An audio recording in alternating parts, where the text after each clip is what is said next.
for day 5, I keep getting this wrong, of Who's Your Granny, and I'm gonna deliver today. I'm gonna show you how to bake a really simple bread.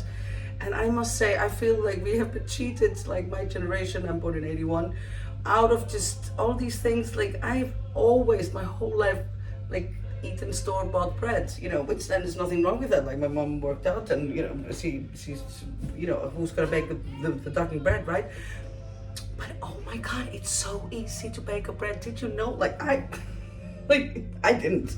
Like it's crazy. It's crazy easy.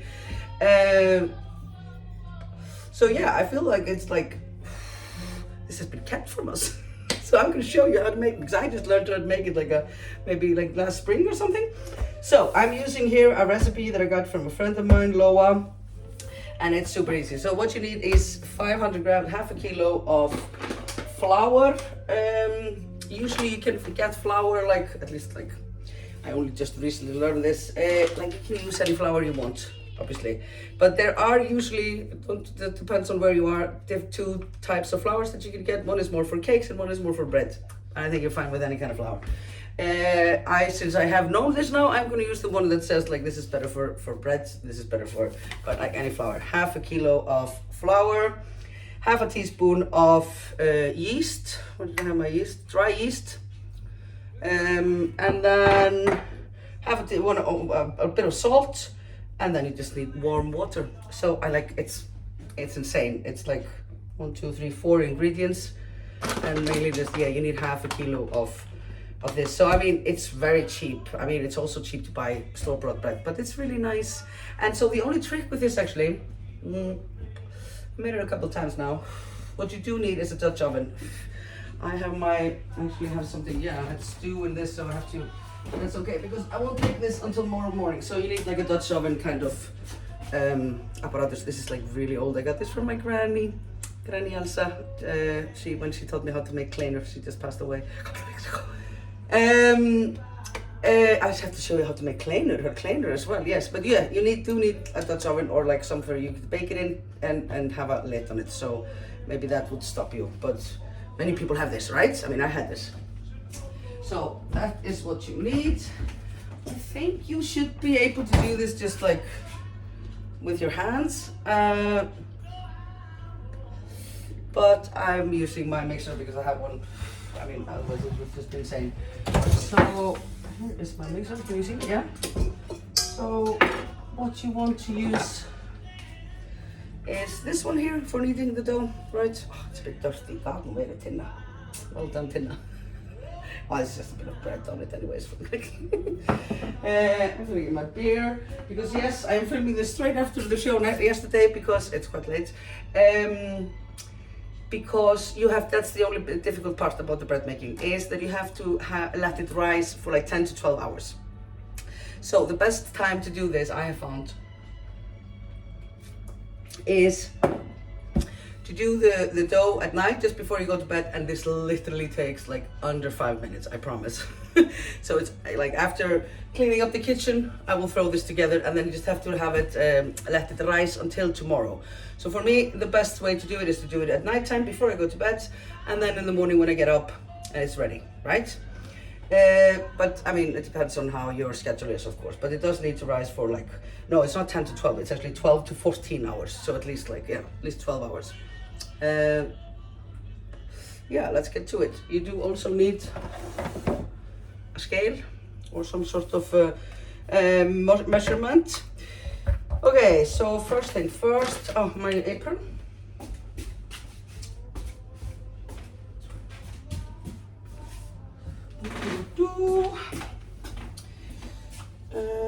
And I need to wash my hands.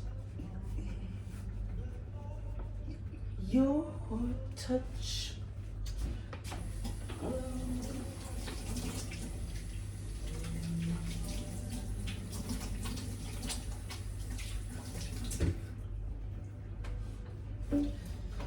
Okay. So the easiest way to do this is to take your container, put it on the scale, and then push a button that says tear, like just so that it says 0 when you have your bowl on it. You're not seeing anything I'm doing here. I'm gonna put this down. Okay, now you see what I do. My beautiful stomach area. Put on my head.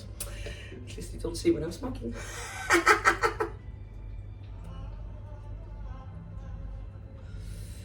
Okay, 500 grams of flour in here.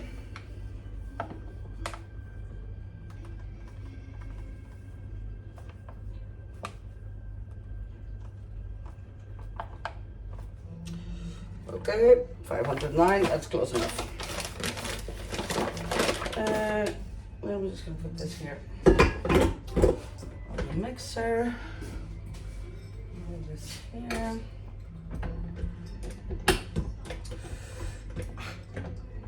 I think needs some sort of cleaning by now. Okay. So, okay, now we need the water and the dry yeast. So you need 2 cups of warm water. I like to do this just in a bowl. I like to heat the water in the microwave.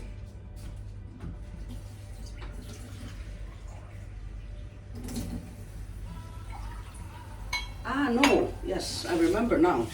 The last time I did it in this, and it was way better because then I can pour it into the bread. Yes, okay, so put it in like in a cup you can pour from. That's really nice. 2 cups of water.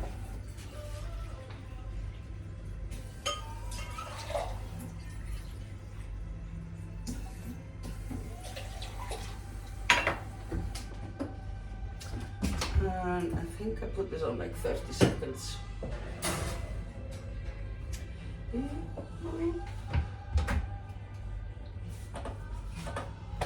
Okay.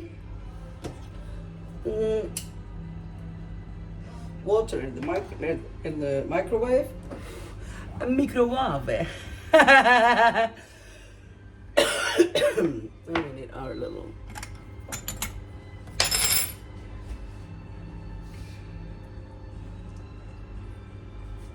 Go get the salt.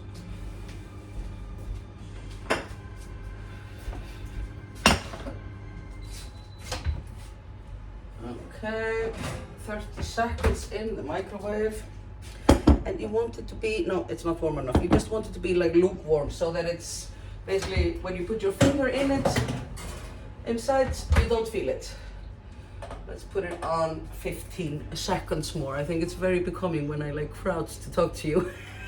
I am always, first and foremost, so elegant.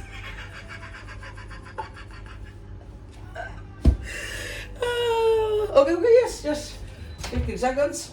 Let's see. Yes, well, just a tad more, and I'm perfect. I'll put this up because this is the way to be filming.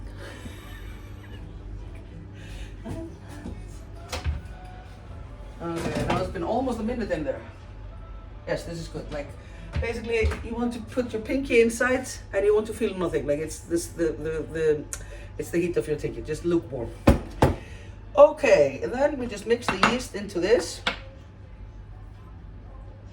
And I actually have had this for years because I've always been thinking like, yes, I'll get into like baking. I do love baking, but not with this using like yeast is new to me. So these have actually expired like a year ago, but they're fine. I've been making breads with them all year, it's fine. So you want half a teaspoon of the yeast, and I have like, this is the teaspoon, and this one is like, this is 5 milliliters, and this is 1 milliliter. So this is 1/5 of a teaspoon. So I like for half a teaspoon, I would put like 2 very generous ones of this one instead. And you just plunk it in. Okay, I'm trying to be here in. And you just plunk it in, 1 and 2 very generous. It's like 2.5 milliliters of that, and then you want to stir it.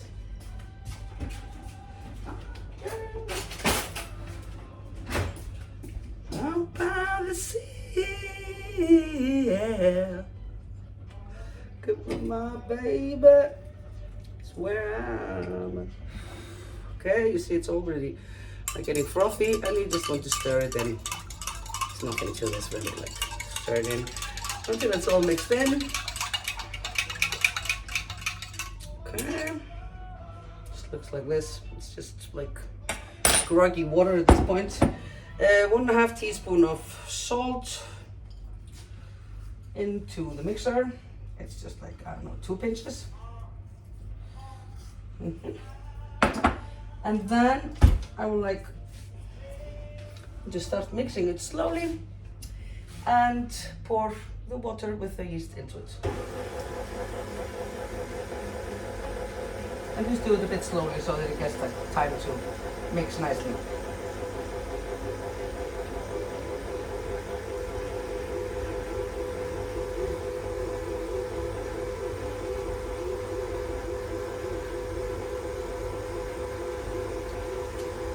Okay, all the water with the yeast in. I'm just gonna give this a rinse while this goes on.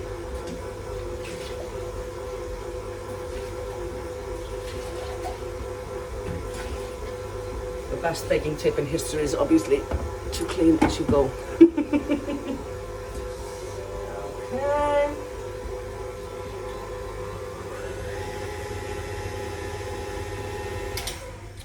Mixing up. I know I should have a camera on that maybe one day. Look at this super cute little spoon thing. Like a, no, is this a spatula maybe? This is a spatula my mom gave me. It fits my kitchen tiles.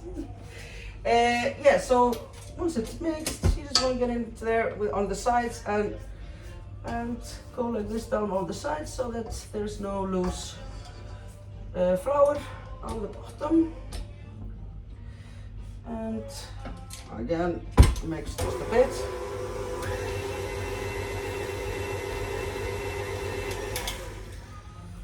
That's enough. So I'm gonna get the camera here just so you see what it looks like. Whoop. So it looks like this. It's just all mixed together. It's quite wet at this point. Whoop. Somebody to treat me right.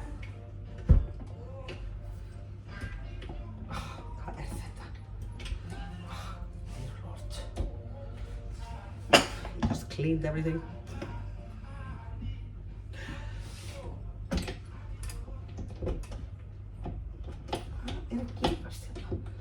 Okay, there we go.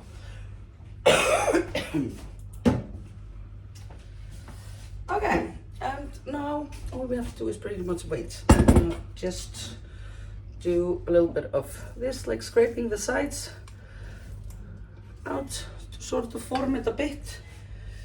Just, yeah, there's a little bit of flour there in the bottom. You see? So I didn't get quite to the bottom.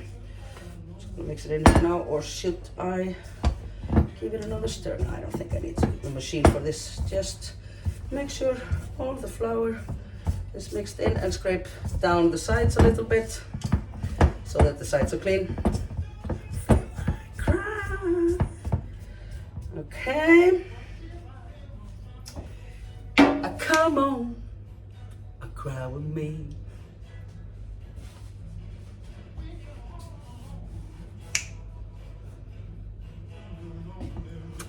Looks like this. The camera says I've been filming for 13 minutes, and let's face it, most of that was yap. So honestly, this takes like 5 minutes. So now what you do, this is all we're gonna do. Now what you do is just cover it with, what's this called also in English? It must be, it's like, sounds like an English word, cellophane. Like a plastic wrapper thing. I think you can use like, maybe because some of you know. Like, is it okay to just put like a cloth over it? Should it then be a wet cloth? I hate using this, I don't like this plastic. But all the videos I see of it and all the recipes always say it's like you should put like a plastic wrapper on top of it so it's airtight. But is it okay to just put like a cloth or something else? I would love to hear from some experienced bakers. I've only done this like a handful of times, you know? I don't know nothing. I am doing the video though. That is what I'm doing. Okay, wrapper on. Oh, it looks like this. And now we're just gonna wait for 12 to 14 hours, or basically until I wake up tomorrow. I don't think it can like do any harm if it's a bit longer, like, but let's aim for 12 to 14 hours. And then actually I'm gonna show you how it looks now, so you can see how it will rise. Like it's down there, and then tomorrow when I wake up, it's gonna be like almost full. So yeah, now it's just let it rise, and I go and have a bubble bath. And then tomorrow I can start the day by baking really yummy bread and feel like a superwoman. I'll see you tomorrow. Okay, so it has been almost exactly 14 hours. I have cleaned my Dutch oven. And as you can see, I have a very old one, like it's not fancy at all. I'm sure you can get these secondhand or somewhere, like you don't have to have like a fancy Le Creuset, you know, Dutch oven. This one works just fine. I mean, this one is from my granny. It's probably at least 50, 60, 70 years old. And it works absolutely great, and I love this one. So dear to me. Okay, so what we do. Here is our dough. And here is my coffee. So, what we need now is to put the oven on heating on 250 degrees Celsius. I will look up what this is in Fahrenheit, I don't know. So it's quite hot. And we're gonna take some flour and put it on our table. And it's best to just have a generous amount. I will just then save, my table is clean, so if I don't use any of it, sometimes I just save the rest. And I'm going to put the camera down so you see what I'm doing. Baby, you got it, got it, got it, got it. Oh yeah. I love the song. Got what I need. Say you're like medicine to me, oh baby. Okay. Continue. Let's just let us focus. Okay, so this is what's happening. Yeah. Flour here on the table. Take this off. This is all fluffy. This is fluffed up a lot. So basically, you're just supposed to let it. I'm gonna get my what's it called again? The spatula, the ladle, and you just. Oops.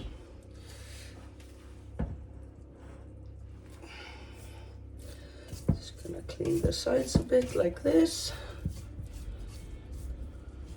And then just plop it out onto your flour. So as you can see, it's quite wet. And it has gotten a lot bigger. So let's just get it all out.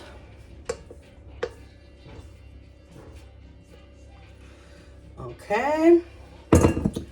Went a bit farther here, and then we're just going to pull it up a few times and put it together and sort of shape it. And just use a lot of weight, no problem. Pull it up and shape it back in. It does feel a bit loose, this one actually, but I don't know. I'm just trusting the process because I've done this a few times and it's always turned out great. As long as you let it rise for the proper amount of time, then it is absolutely fine. Okay, and once you have it sort of shaped into a little ball, and like the bad side is here on the back, and I call it the ass side. It's probably not very professional. Whoops! I'm going to put a bit of flour here in the bottom. I tried putting oil once, that was not good, not like that. And now we're just going to, okay, you can see this one. And now we're just going to take it up and plop it into this here, like so. And we don't have to even have it rise again or anything. Whoops.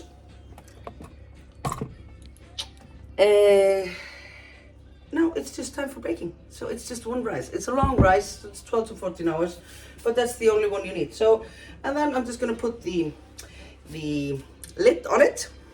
Put the lid on it, Tinna. And pop it into the oven on 250 degrees Celsius. And we bake it for 30 minutes with the top on, and then we take off the top for the last 15 minutes. So it's total 45 minutes. Okay, oven is at 250, in it goes. Half an hour with the lid on, and then the last, okay, yeah, I'm gonna put the timer.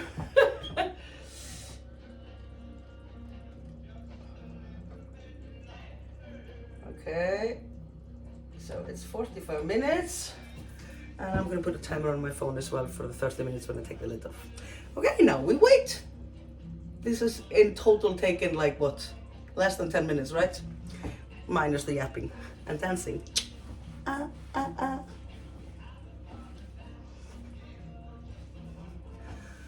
One more time.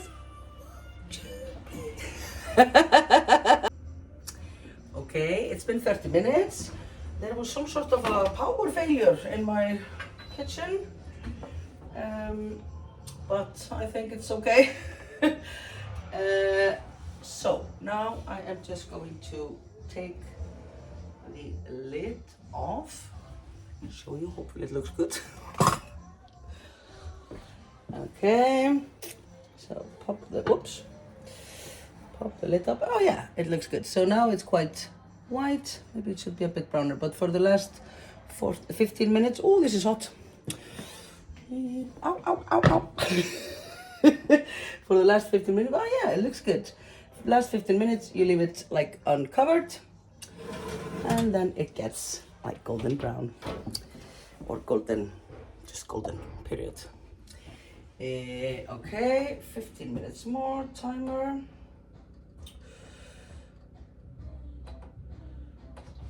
Okay, I'm gonna fold some laundry while I wait for the bread. See you in a bit. All by myself. Okay, the oven just peaked. Oh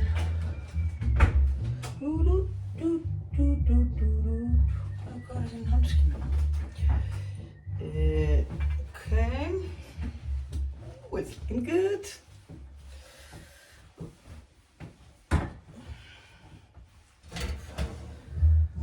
Ooh. Look, absolutely gorgeous. And it's like, now we have to let it cool before we can have some delicious slices of newly baked bread. It's really good. So I'm also making now, actually with the broth from the other day. I am not using the oven now. Making some bolognese. So there will be just a very basic bolognese sauce. No veggies or anything because I use the broth, so you have all the flavors of the veggies. And some lamb, what's it called? Minced meat from my sister in the countryside. My sister has a farm with sheep. And then I'm just gonna do some pasta, and then we have fresh bread and pasta. I mean, when you bake fresh bread, like it just elevates everything. Like I did a little dinner party the other day with my friends, and not much of a cook, you know. So I just wanted to do something simple. So I just made like a nice cheese sauce pasta, and then made focaccia. But when you have like freshly baked focaccia, everything seems so fancy, you know, right? Same goes here, kinda. Pepe will be happy at least. Okay, so I'm gonna let this cool and get started with something else filming. But yeah, so for this purpose, I'm gonna let this cool, and then I'm gonna slice it up on my bread slicer and show you how it looks. Yummy. Okay, so the bread has cooled down. It's not looking good. Just gonna pop it out. It's actually it's not like very crunchy. This usually it's more crunchy on the on the upside, but let's just cut into it and see. Nobody but me. Maybe I can take you a bit down here so you can see what I'm doing. There will fly. Like so, and you can see now how horribly, what is it called? Dirty my delantal is. Oh my god. Okay, let's not focus on that. Here's the bread. How can I do this so that you see me? Svona. Okay, let us cut in. I'm a bit nervous because the oven stopped and everything, but let us see.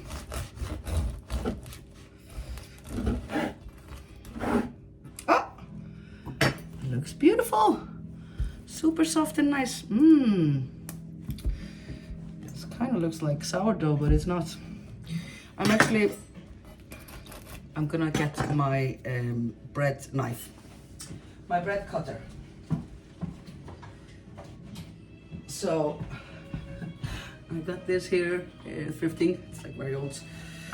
And I got this like the day after I made my first bread. Typical me, all in. Let's see how we can do this.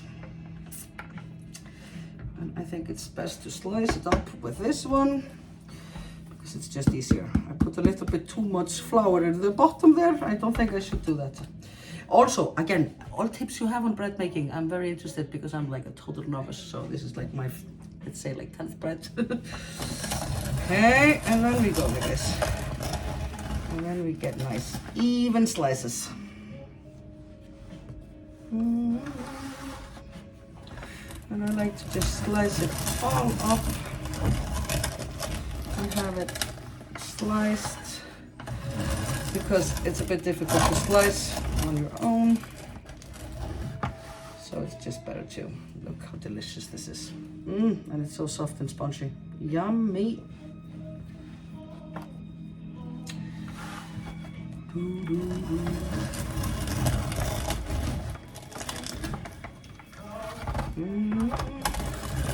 Now I just have to make the pasta. So I already have the bolognese sauce ready. And then we can have some new bread and bolognese. And this will be good for us for a few days. Just the two of us now.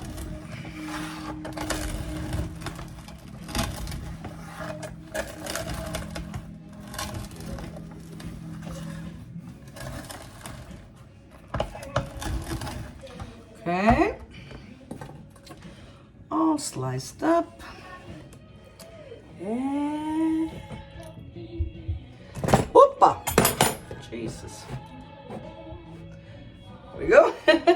Look how yummy this looks. Usually a bit more organized. But here you go, sliced bread, and it smells beautiful, and it's super soft and spongy, and it's so easy. I mean, honestly. Like the most part, like what you really, the only difficult part is, and it's not difficult, you just have to wait for like, this one, God, but I like the end. You just have to wait for it to rise, but otherwise it's so insanely easy. So this will be beautiful tonight to dip into that bolognese sauce. But that's it for today. Please let me know if you try it, because again, like I was so amazed at how simple this is. Like I couldn't believe it. So, and I'm new at this, so if you have any tips or anything, I would love to hear about that in the comments. But for now, I made this. And you can too, it's so easy. I'll pop the recipe in the caption. And do tell me if you give it a go. Okay, see you tomorrow. Toodaloo, Granny out. Okay, last step here. I'm just gonna show you, I'm gonna plate up the bolognese. It's a bit runny, the sauce, so I was gonna try and have it go down a bit, but it tastes delicious, so that is the most important part. Pepe!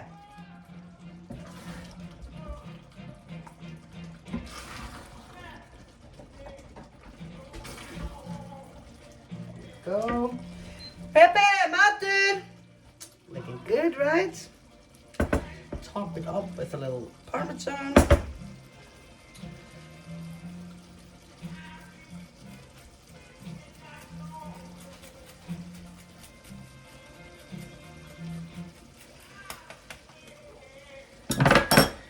Like so, and then just a couple of slices of fresh bread to go with it. I put some butter and a bit of salt on it. This is not a fancy plate, but it's a very good and hearty dinner plate with the fresh bread. Pepe, mate!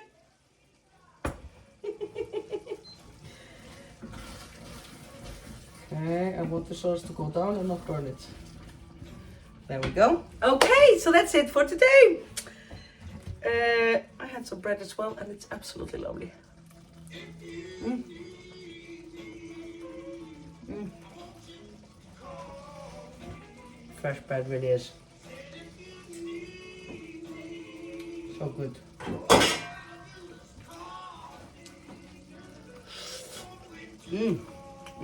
I mean, simple is best, right? You don't need any more. I'm double dipping here, like George. See you tomorrow.